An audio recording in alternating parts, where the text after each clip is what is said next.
BBC News with Neil Nunes. Leaders of the G7 group of advanced economies are meeting in the Japanese city of Hiroshima, a powerful symbol of the impact of war. They are expected to focus on Russia's invasion of Ukraine and on preventing conflict with China.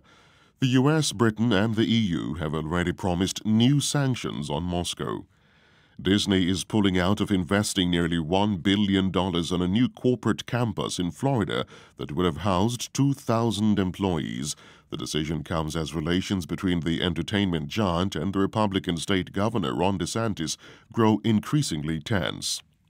The U.S. Supreme Court has handed social media companies a significant victory by protecting online platforms from two lawsuits that could have had big implications for Internet regulation.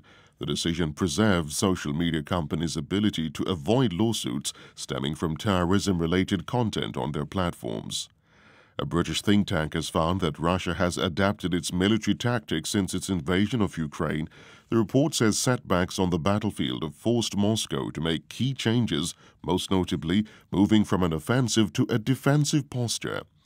5 TikTok users have sued Montana after it became the first U.S. state to ban the Chinese-owned video sharing app. The users say the legislation violates the constitutional right to freedom of speech. Brazil's Supreme Court has voted to convict the former president Fernando Collor de Mello on corruption and money laundering charges. He'll be sentenced next week. His lawyers denied that he had committed any crimes. An 88-year-old Australian doctor who was held captive in West Africa for more than 7 years has been released. Dr. Kenneth Elliott and his wife were seized in 2016 by Islamist militants near the border between Burkina Faso and Mali. BBC News.